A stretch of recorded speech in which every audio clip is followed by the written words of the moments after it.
제가 아까 흥분해서 그랬는데 예. 조금 더 입장 정리를 해볼게요. 저도 지금 정신이 하나도 없어가지고. 남편분이랑 입장이 근데 좀 다른, 가족이랑 좀 다른 게 왜 그렇다고? 저도 모르겠어요. 왜 저 사람이 저렇게 됐는지 모르겠습니다.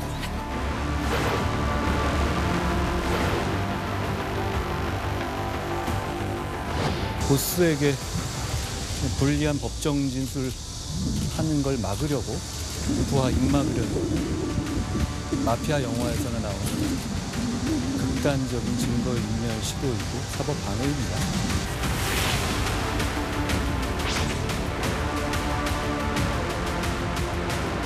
제가 변호인 진술서를 내시면 안 됩니다 그랬어요. 그랬더니 자기는 내겠다는 거예요.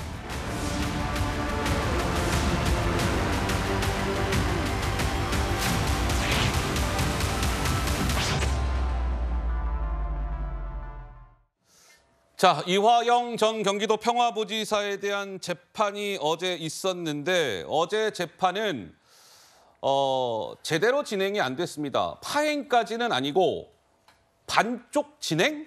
뭐 이 정도 표현이 맞는 것 같습니다. 어쨌든 제대로 안 굴러가고 있다. 이건 팩트인 것 같아요. 왜 그럴까요? 그럼 그 부분을 짚어야 하는 거 아니겠습니까? 이러합니다, 지금 과정이. 7월 13일 날 박찬대 최고가 이화영 씨의 최측근 40년 지기 이호일 씨를 만났고 그 자리에서 박찬대 최고가 이화영 씨 부인과 무엇을 했다? 통화를 했다.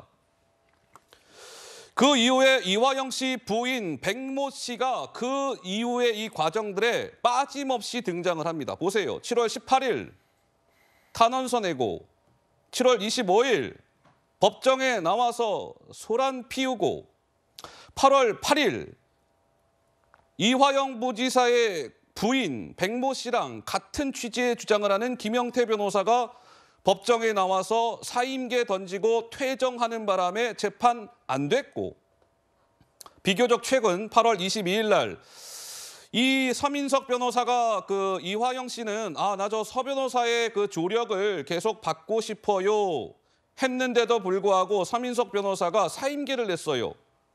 왜? 저 이화영 씨 부인 백모 씨가 자꾸 저 괴롭혀서 저 도저히 안 될 것 같아요. 변호 못 맡겠습니다. 그러는 바람에 8월 20일 재판도 반쪽 진행. 어제 재판도 이화영 씨의 이 변호인들 문제가 제대로 교통 정리가 안 돼서 반쪽 진행. 뭐 이러합니다.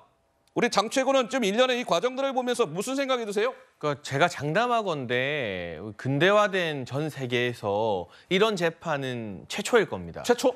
그러니까 이 재판을 받는 피고인의 의뢰와 의사와 무관하게 피고인의 배우자가 일방적으로 변호사를 해임시킨 것도 첫 번째일 것이고요. 예. 그다음에 변호를 하겠다고 나온 변호사가 이 변호사 이재명 대표 변호인도 했었죠.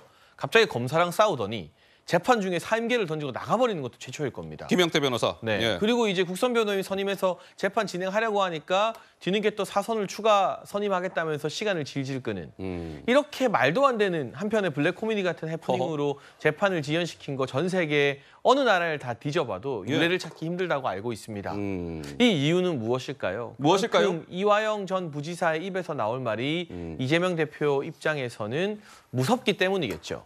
그게 무섭지 않다면 박찬대 최고위원이 이화영 전 부지사의 당협을 대리해서 맡고 있는 측근을 만나고 그 자리에서 이화영 전 부지사 배우자와 전화 통화를 하면서 네? 회유와 압박을 할 이유가 전혀 없지 않습니까?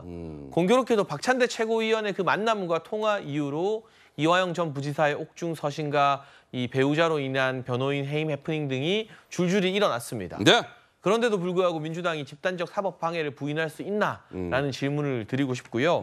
아무리 시간을 질질 끌어도 이게 뭐 2달 가까이 지연되고 있는데 3달, 4달은 못 넘깁니다. 허허. 어차피 더위가 끝나고 가을이 찾아오는 무렵이면 네. 이화영 전 부지사도 재판정에서 대북 송금을 이재명 대표에게 보고했는지 진술을 할 수밖에 없습니다. 그렇군요. 그러니까 무리한 시도로 시간을 끄는 것도 이제 얼마 남지 않았다. 그리고 시간을 끈 만큼 이재명 대표에게 불리한 진술이 나왔을 때 국민의 회초리는 더욱더 아플 것이다라는 경고의 말씀을 민주당에게 드려야 될 것 같습니다. 네, 많은 분들이 여기에서 의문을 좀 가지시더라고요. 그러니까 이런 거죠.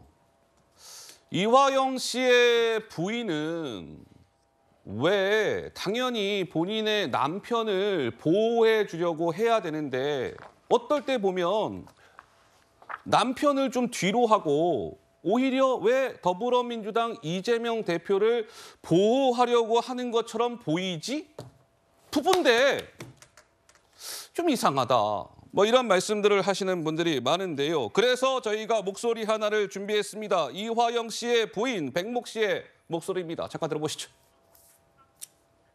제가 변호사님한테 전화를 드렸어요. 이게 어떻게 된 거냐 그랬더니 뭐 이화영 씨가 이미 진술을 해서 자기는 할 수가 없대요. 법정에서 증언을 이제 하기로 했대요. 이재명 방법을 뭐 보고를 했다라는 식으로 얘기를 한대요. 제가 강하게 항의를 했어요. 판정에서 소리 지르는 거는 이게 이화영 재판이냐 이재명 재판이냐. 결국은 잡아다가 놓고서는 들들 볶아갖고 이재명 방법 진술을 이끌어내려고 한 거 아닌가 이렇게 저는 의심이 되고요. 검찰이 우리 남편하고 더 많이 만나서 회유를 하지 당이 무슨 회유를 해요. 네, 백모 씨의 목소리를 듣고 왔습니다. 우리 조상규 변호사께서 손을 몇 번이나 드셨어요. 꼭 하고 싶은 말씀이 있으신 모양입니다. 예, 어제 재판이 있었지 않습니까? 그래서 검찰에서도 지금 그 재판부에다가 엄청 요구를 한 게 있습니다. 국선 변호인들을 보강해서 빨리 재판을 받을 수 있게 해달라. 그리고 일주일에 재판을 2번을 하게 해달라. 왜? 지금 2달이나 파행이 되면서 지금 유아영 재판이 완전히 공전 상태거든요. 자, 그런데 어제 재판에서 이 파행이 된 또 한 가지 이슈가 있습니다. 네. 사선 변호인단을 선임하겠다. 그런데 전면에 누가 나섰냐? 또 이화영의 처가 나서서 사선 변호인 2~3명을 선임할 것이니 이것 때문에 또 연기를 해달라고 해서 다음 주로 또 연기가 된 거거든요. 예. 계속적으로 처가 전면에 나서면서 2달 동안 재판이 파행되고 있는 겁니다. 자, 그러면 파행이 시작됐던 그 계기가 뭐냐? 6월 달에 이재명 대표에게 내가 보고했다라는 이야기를 하면서부터 2달 파행이 이루어진 거거든요. 예. 그러면 재판부 입장에서도 빨리 이화영 부지사의 진술을 들을 수 있는 기회를 가져야 되지 않습니까? 예. 지난번 8월 8일 날, 자, 이화영이 진술을 번복한 내용에 대해서 김영태 변호사가 의견서를 써가지고 그 부동의해버렸지 않습니까? 네. 그럼 법정에서는 아직 진술 못한 게 돼버리는 거거든요. 그러니까 법정에 나와서 그 진술을 해줘야 그 진술이 증거로서 인정이 된단 말입니다. 예. 그러면 이 진술이 나오는 타이밍과 검찰에서 영장을 치는 그 타이밍하고 맞아야 그 영장실질심사에 이 내용이 증거로 들어가겠죠. 예. 그러니까 이 타이밍을 맞추는 작업인데 예. 결국은 이 재판이 지연되면 지연될수록 검찰이 9월에 영장을 칠 때 이 진술이 증거로 못 들어올 가능성이 있기 때문에 그렇기 때문에 기를 쓰고 이 재판을 연기하려고 저렇게 노력하는 겁니다. 알겠습니다. 어쨌든 어제 재판도 제대로 진행이 안 됐습니다. 반쪽 진행. 이제 매주 화요일마다 재판이 열리게 되는데 글쎄요. 다음 주 화요일 재판은 제대로 정상적으로 진행이 될 수 있을지 지켜봐야 할 것 같습니다.